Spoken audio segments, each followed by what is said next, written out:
Assalamualaikum warahmatullahi wabarakatuh. Alhamdulillahi rabbil alamin.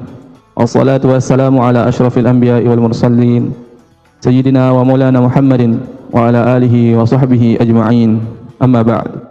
Hadirin jamaah Masjid Ayahubbul Wadhan Islamic Center Nusa Tenggara Barat rahimakumullah. Insyaallah kajian kita pada malam hari ini akan disampaikan oleh guru kita Al-Mukarram Bapak Dr. Tuan Guru Haji Muhammad Habibi Amin MA yang akan membahas kitab Mafahim Yajibu an Tusahhah. Dan insyaallah kajian kita pada malam hari ini akan berlangsung hingga pukul 19:23 waktu Indonesia Tengah, bertepatan dengan tibanya waktu salat Isya untuk kota Mataram dan sekitarnya. Dan untuk lebih barokahnya kajian kita pada malam hari ini, marilah kita sama-sama membuka dengan melafazkan al-basmalah. Bismillahirrahmanirrahim. Selanjutnya kepada Al-Mukarram Bapak dan Guru, waktu dan tempat kami persilakan.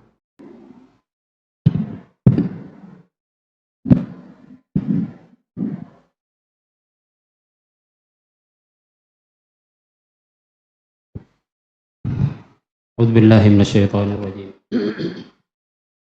Bismillahirrahmanirrahim. Billah wa bihamdihi. Assalamualaikum warahmatullahi wabarakatuh.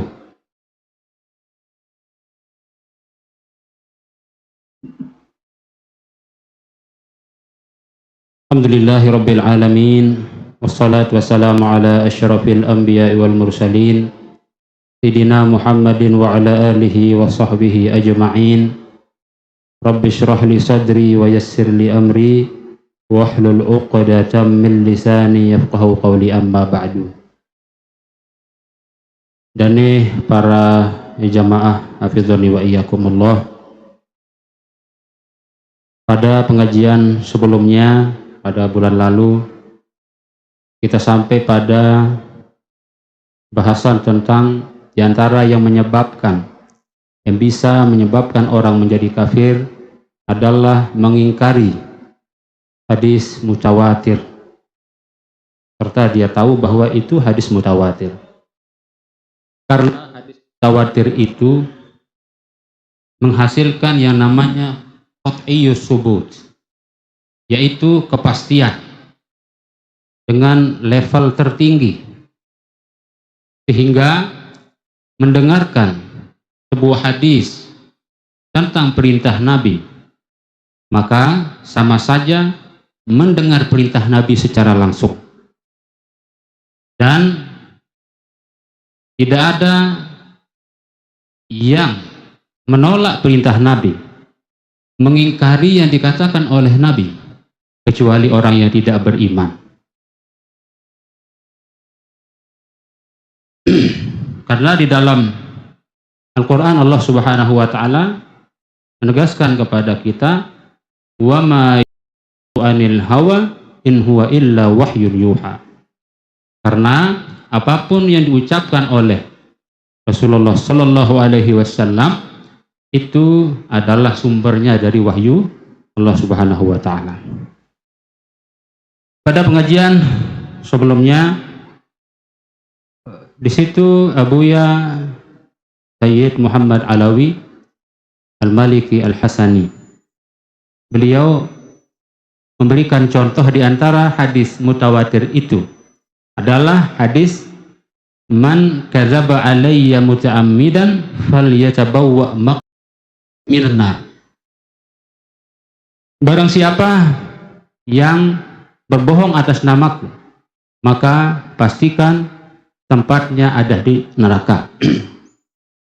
Hadis ini dalam kitab Al-Imam As-Suyuti rahimahullah,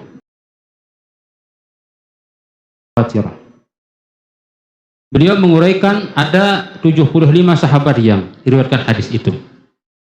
Lalu Al-Imam Abu Ja'far Al-Katsani dalam Nazmul Mutanatsir menguraikan sekian pandangan ulama,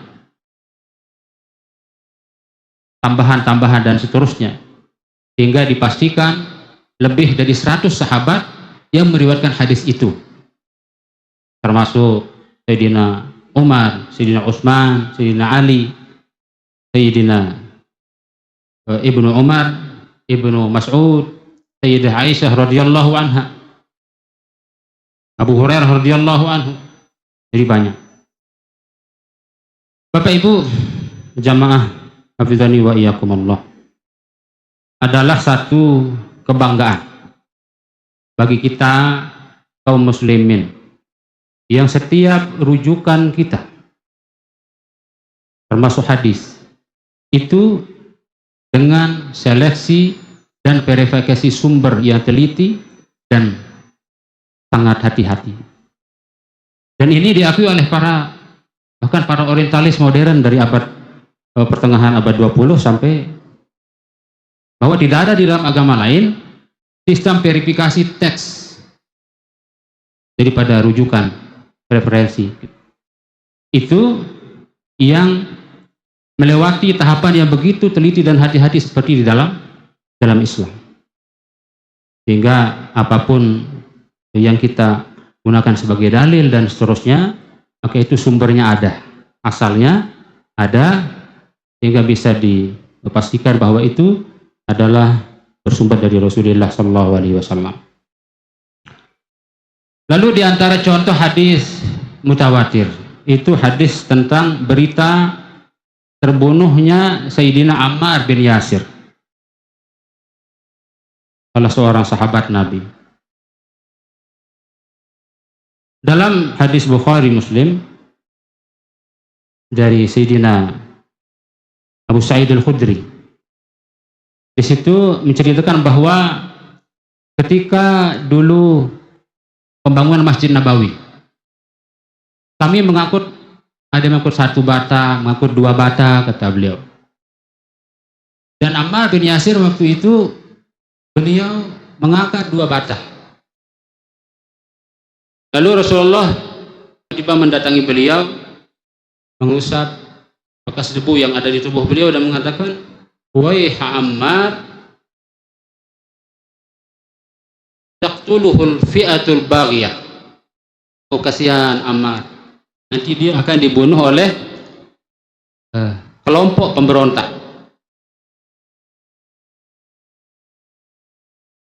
Ketika terjadi perang Khandaq, ini Sayyidina Jabir bin Abdullah,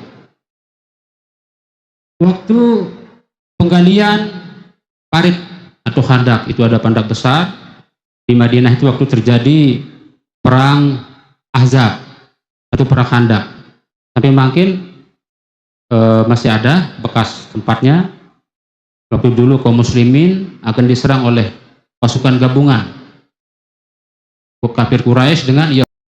Jadi ketika terjadi perang Khandaq, para sahabat mengambil perannya. Ada yang bagian nyangkul tanahnya, ada yang bagian mengangkat kemudian membuangnya ke tempat lain. Nah, waktu itu Sayyidina Ammar bin Yasir mengambil peran bagian ngambil tanahnya lalu dibuang ke tempat lain. Ini kan paritnya besar dan dalam, Bapak Ibu.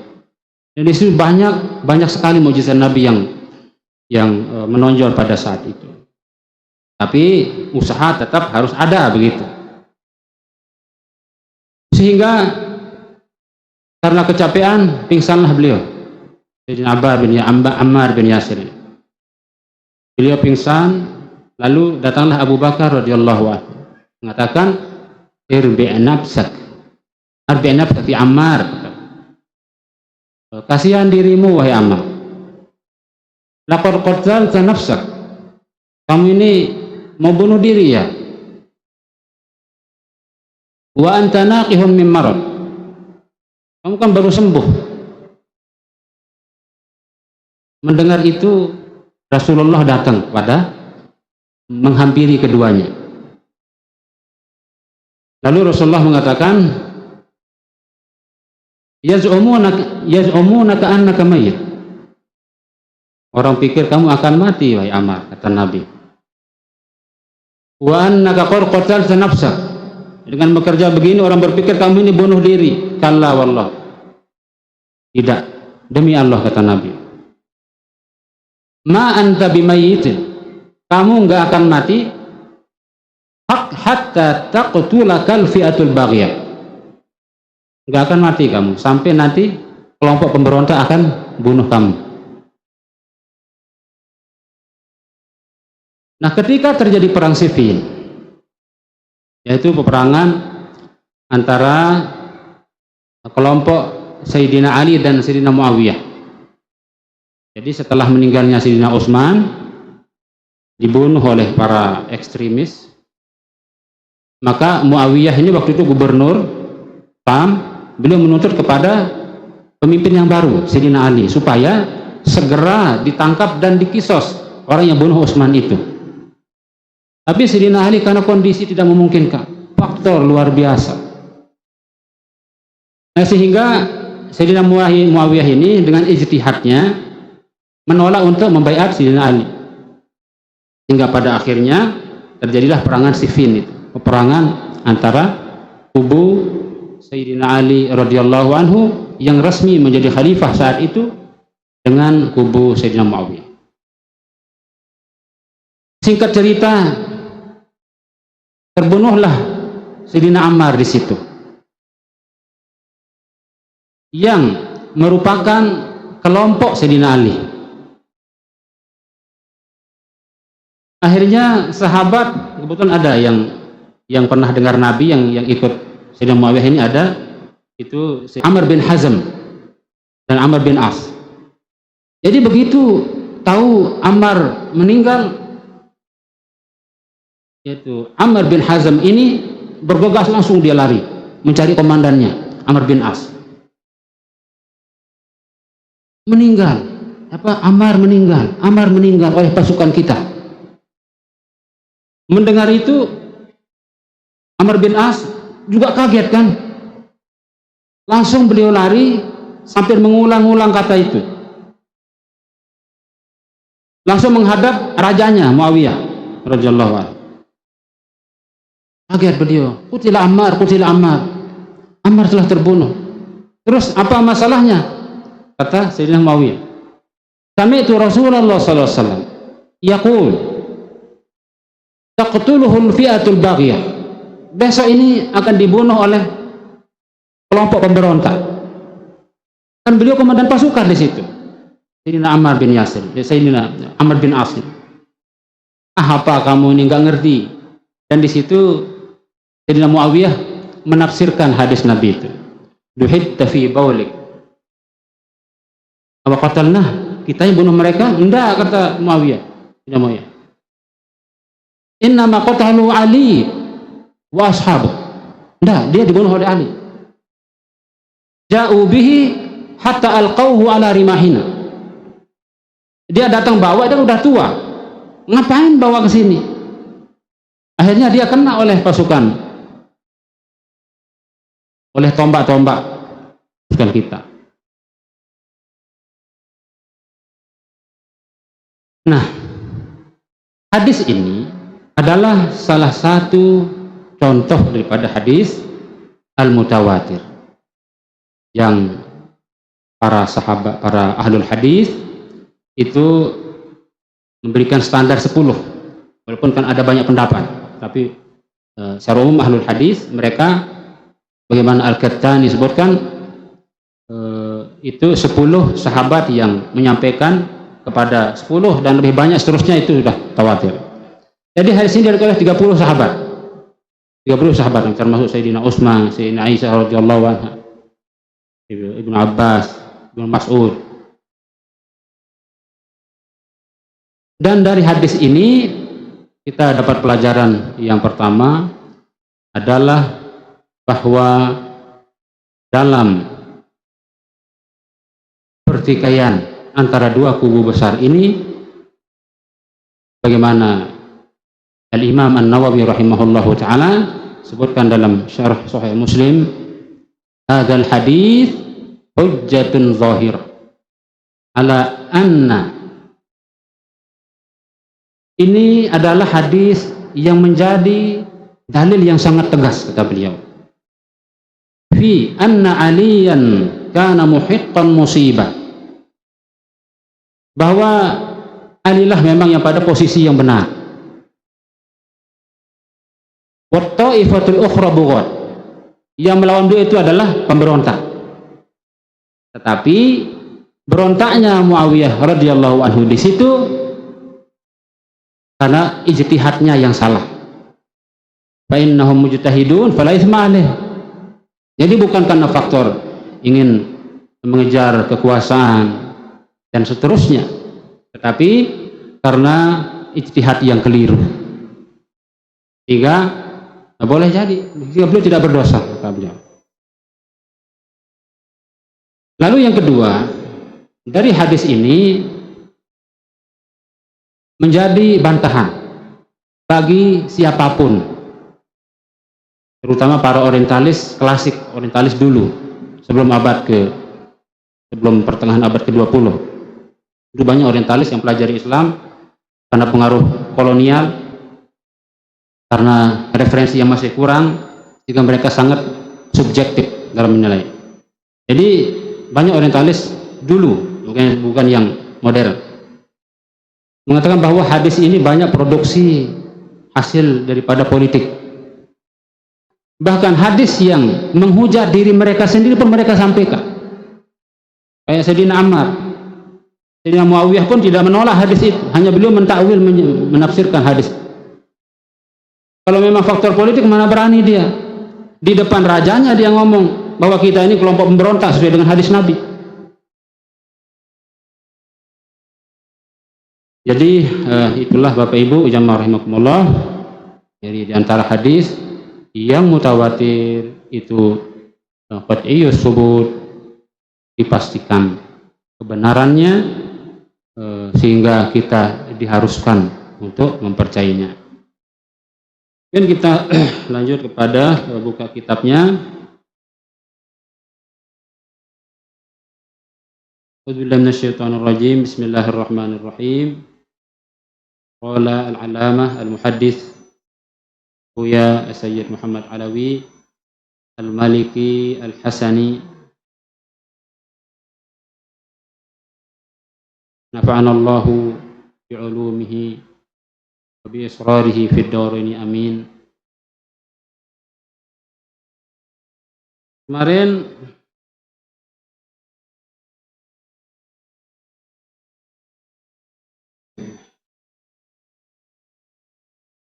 ya, min wa imma min haitsu tabaqah.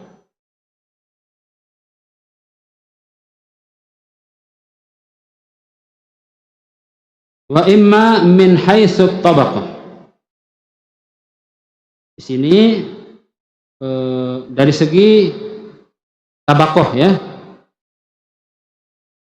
tingkatan generasi. Tadi itu contoh hadis mutawatir dari segi sanadnya.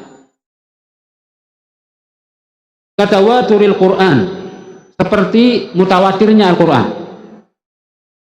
Jadi Al-Quran itu karena sudah jauh melampaui standar mutawatir, sehingga di sini dikhususkan mutawatir dari segi tingkatan generasi. Kalau tadi kan sanad, orang-orang yang menyampaikan. Kalau ini sudah karena sudah merata, jadi tawatirnya dari segi generasi. Tingkatan min haitsu al-jil. Katawaturil Quran, seperti mutawatirnya Al-Quran. Fa innahu tawatara 'alal basitati syarqan wa gharban. Al-Quran itu mutawatir di seluruh, merata di seluruh penjuru bumi. Syarqan bagian timur, wa gharban bagian barat. Darsan dipelajari, tilawatan dibaca, wa hifdzan dan juga dihafalkan. Wa talaqqahul kafatu 'anil kafah, dan diterima oleh orang banyak kepada orang banyak.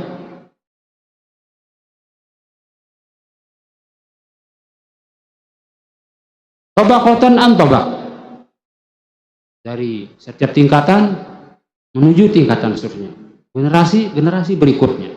Fala yahtaju ila isnad, maka nggak perlu dicari sanadnya.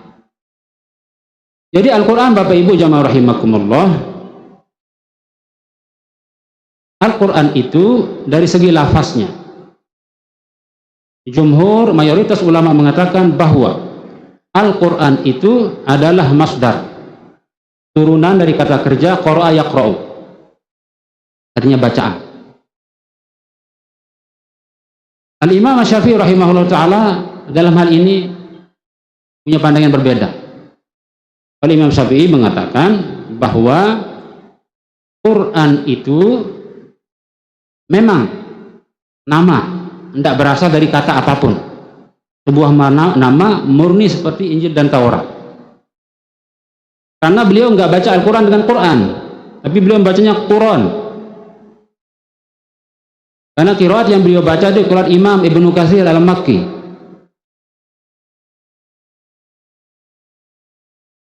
Sehingga kalau sekarang kita lihat riwayat Imam Ibnu Katsir ini dari dua imam rawi yang kita kenal, itu Imam Bazi dan Qumbul. Kalau bicara ayat Al-Quran misalnya, kalau kita ini yang baca, inna alaina jam'ahu wa Qur'an, idza qara'nahu fattabi' Qur'an. Kalau Imam Ibnu Katsir, lalu jalur Bazi maupun Qumbul, dua-duanya mengatakan inna alaina jam'ahu wa Qur'ana, fa idza qara'nahu fattabi' Qur'ana. Adapun dari segi istilahnya, Al-Quran itu adalah kalamullah al-mu'jiz al-munazzal ala khatamil anbiya wal mursalin biwasiti Jibril alaihi salam al-manqulu alaina bitawatur al-muta'abbadu bitilawati, dan seterusnya. Jadi Al-Quran ini Bapak Ibu dijelaskan di sini bahwa mutawatirnya itu merata di seluruh penjuru bumi, dipelajari karena dibaca, dan merupakan rujukan kita, referensi kita yang paling tinggi dan paling suci.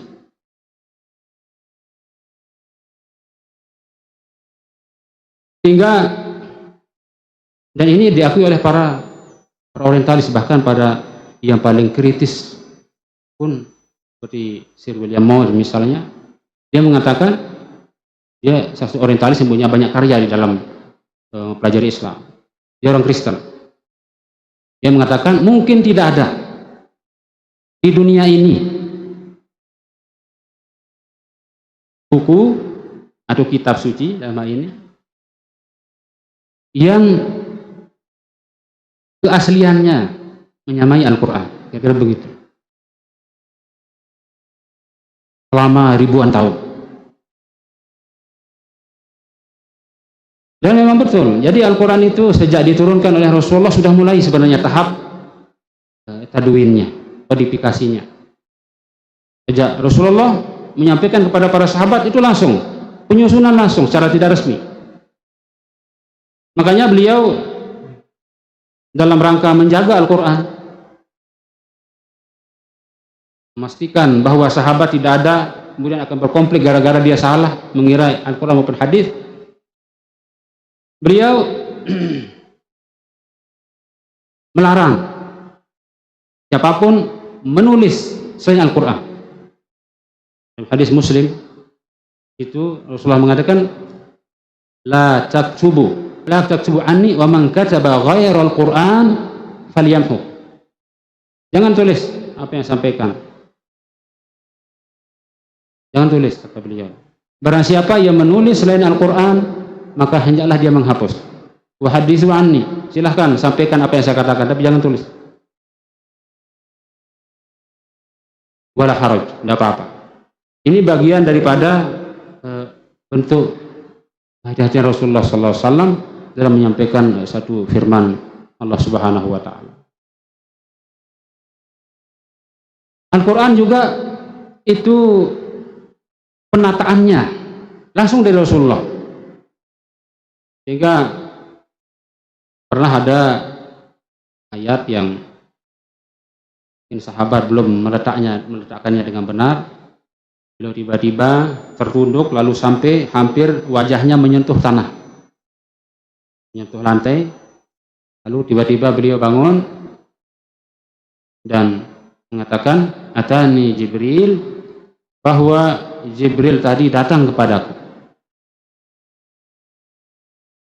datang kepadaku, fa'amaroni an ad'a hadhihi al-ayah. Perintahkan saya untuk menempatkan ayat ini. Hadzal maudhi'. Di tempat ini min hadhihi as-surah. Daripada surat ini. Jadi beliau langsung menjelaskan penataannya, peletakannya. Beliau juga perintahkan untuk menulis hanya yang dari firman Allah Subhanahu wa taala. Adapun dengan hadis cukup disampaikan saja, kata Nabi.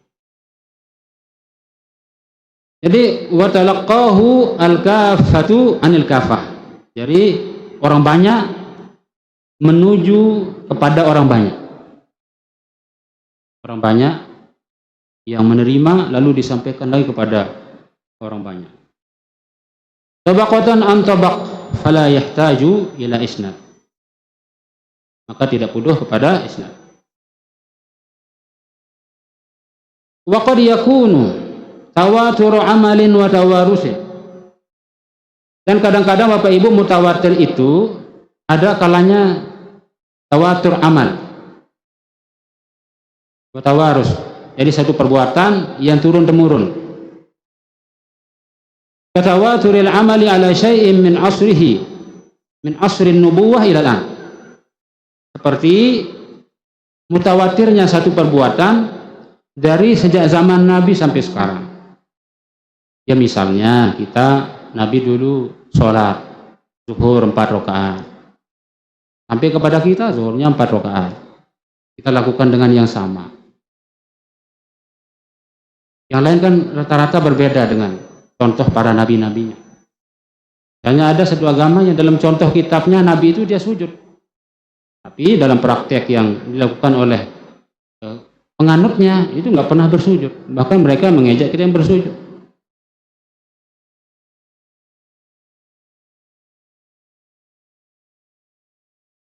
Au tawaturu ilmin, atau mutawatirnya satu pengetahuan, katawaturil mu'jizat, seperti mutawatirnya mukjizat. Mukjizat Nabi sallallahu alaihi wasallam. Fa inna mufradatiha wa in kana ba'daha ahadan lakin al-qadr al-mushtarak minha mutawatirun qat'an. Karena boleh jadi, kata beliau, masing-masing dari satu mukjizat itu bisa jadi dia tidak mutawatir. Tetapi titik kesamaannya, persamaannya, bahwa Nabi punya mukjizat itu mutawatirun qat'an. Itu mutawatir. Jadi walaupun ada mukjizat misalnya tentang ini, tentang itu, dia nggak sampai derajat mutawatir. Sementara semua tahu kalau Nabi itu banyak mukjizatnya. Jadi banyak sekali mukjizat Bapak Ibu jemaah rahimakumullah. Ada yang salah di dalam mengartikan mukjizat Al-Quran. Al-Quran itu mukjizat Nabi, hanya Al-Quran katanya. Lihatlah mukjizat Tuhan kita bisa ini dan itu. Ya, banyak mukjizat Nabi sallallahu alaihi wasallam. Cuman Al-Quran adalah mukjizatnya yang terbesar, mukjizat yang paling utama. Di antara mukjizat Nabi ya tadi itu kan, beliau tahu Sayyidina Ammar akan meninggal di dalam dua peristiwa dalam peperangan dua kaum muslim. Bahkan beliau juga mengabarkan bahwa cucunya Hasan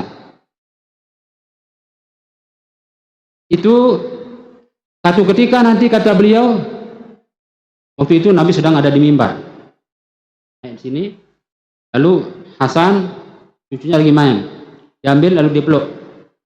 Apa kata Nabi? Inna bni hadza sayyidun, cucu saya ini pemimpin, kata beliau.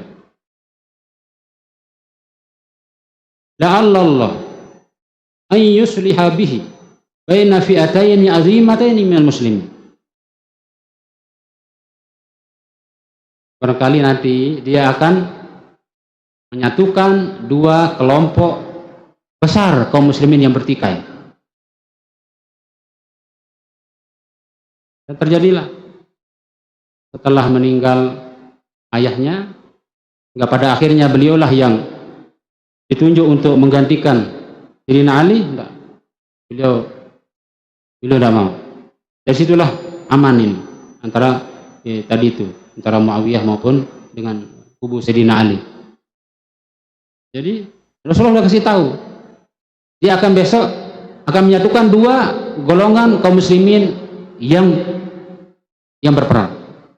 Terjadi pada tahun 40 Hijrah itu.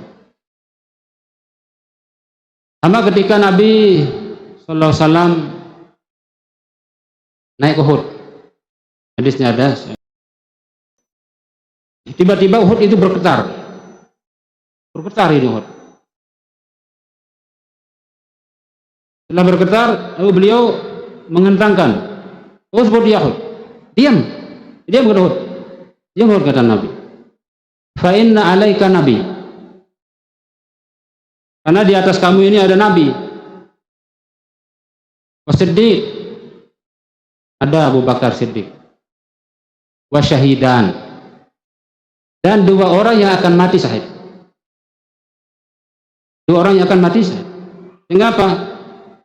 Sayyidina Umar dibunuh oleh Majusi, budak Majusi yang pura-pura masuk Islam. Sayyidina Utsman juga pada akhirnya dibunuh. Jadi dalam hadis itu ada dua mukjizat Nabi. Pertama, beliau perintahkan bumi untuk diam, tidak gempa lagi. Yang kedua, beliau memberitahukan kabar yang belum terjadi. Jadi banyak mukjizat Rasulullah. Ada Qatadah bin Nu'man waktu terjadi perang Uhud atau perang Badar, matanya keluar. Lalu Rasulullah SAW melihatnya, lalu mengembalikan mata Qatadah itu, sehingga mata beliau itu bahkan jauh lebih baik dari sebelum terkena oleh panah apa tombak waktu itu. Ini banyak sekali. Banyak mukjizat Bapak Ibu jamaah rahimakumullah yang walaupun secara mandiri satu persatu mungkin dia tidak sampai pada level mutawatir, tetapi pengetahuan tentang sahabat Nabi radhiyallahu anhum bahwa Rasulullah itu punya mukjizat adalah mutawatir. Jadi semuanya sepakat, semuanya percaya. Waktu di Hudaybiyah itu kan perbekalan habis, hadisnya sesuai semua. Habis perbekalan, yang tersisa hanya ada satu kantong air di salah seorang sahabat. Diminta air itu, lalu diserahkan kepada Nabi, lalu beliau masukkan tangannya, silahkan ambil air yang ngalir dari dalam bejana itu. Ada 1.500 sahabat. Semuanya cukup untuk mereka minum, untuk mereka wudhu, untuk ontanya, dan seterusnya. Jadi ada banyak mukjizat Rasulullah. Walaupun dalam tingkatannya mungkin belum sampai pada derajat tawatir, tetapi pengetahuan sahabat bahwa Rasulullah SAW itu punya mukjizat adalah mutawatir, disepakati seluruhnya, seluruh sahabat Nabi SAW.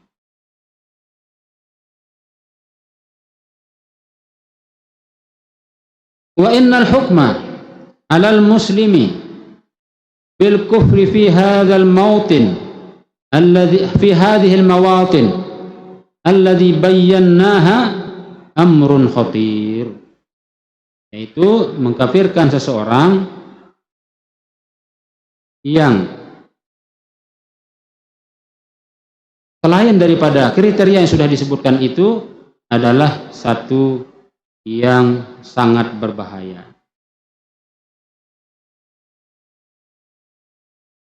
Wafil hadis, dalam sebuah hadis, idza qala ar-rajulu, jika seorang berkata kepada akhi, ya akhi, saudaranya seiman, ya kafir, wahai kafir, faqad ba'a bihima, faqad ba'a biha ahaduhuma, maka salah satunya akan dikenai oleh itu. Dalam hadis lain lengkapnya, in kana kama qala, kalau memang seperti itu ya benar pada orang yang diucapkan, wa illa rujat alaih, kalau enggak akan kembali kepada orang yang mengucapkan itu. Wala yasihhu suduruhu illa mimman arafa bi nuri syari'ati madakhilal kufri wa makharijaha, dan tidak sah, tidak boleh hal ini terlontar, ucapan itu, kecuali dari orang yang mengetahui cahaya agama, syariat, madakhilal kufri, hal-hal yang pintu masuk kepada kafiran, makharijah, dan pintu keluar dari kafiran itu. Wal hududul fasilah, wal hududul fasilah bainal kufri wal iman, dan orang juga tahu batasan-batasan antara kafir dan iman. Fi hukmi syariatil gharra, jadi di dalam hukum syariat yang mulia. Fala yajuzu, maka tidak boleh, yai insanin, bagi siapapun, ar-rabdu fi hadzal maidan, untuk wilayah ini. Wa takfir bil awham wal madhan, mengkafirkan dengan dasar prasangka, duna tasabbutin wa yaqin, tidak dipastikan, tanpa keyakinan.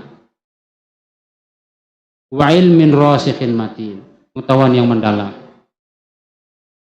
Willa ikhtalata sailuha bil abtah, kalau enggak maka arusnya akan bercampur dengan abtah, jadi ibarat banjir besar sehingga semua disapu oleh banjir itu. Walam yabqa muslimun, sehingga maka tidak akan tersisa muslim ala wajhil ardi, di atas muka bumi ini, illa al-qalil, kecuali hanya sedikit. Kama la yajuzu takfiru, sebagaimana tidak bolehnya mengkafirkan birtikabil ma'asim al-iman, mengkafirkan orang yang berbuat maksiat serta iman. Inilah akidahnya Khawarij. Jadi Khawarij itu menyatakan bahwa pelaku dosa besar itu, mereka itu kafir. Kalau kita nggak boleh. Wal iqrar bisyahadatain, yang masih mengikrarkan syahadat, mengucapkan syahadat.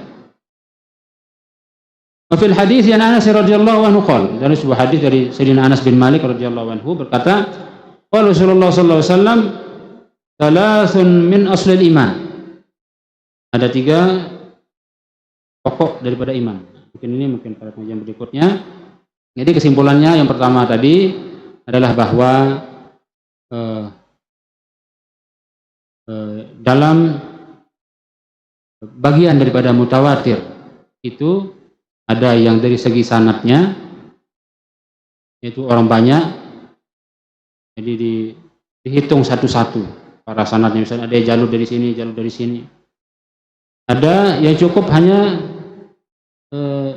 sudah karena banyaknya transmisi daripada para ruwat itu, maka itu sudah cukup menjadi dalil bahwa hadis itu mutawatir seperti Al-Quran, yang dari sahabat Nabi ada yang menghafalnya, bahkan banyak yang menghafal satu malam itu semuanya, termasuk Sayyidina Utsman bin Affan. Makanya ketika ada yang ingin bunuh beliau, apa kata istrinya Nailah? Beliau mengatakan, in taqtuluh au tad'u, dan seterusnya. Ini sudah melihat-lihat terus, habis enggak, dan seterusnya. Mungkin itu waktu sudah habis. Mudah-mudahan ada manfaatnya. Aqulu qawli hadza wa astaghfirullahal azim. Wallahul muwaffiq wal hadi ila sabilir rasyad. wa ila aqwamit thariq, nasrun minallah, fathun qarib. Assalamualaikum warahmatullahi wabarakatuh.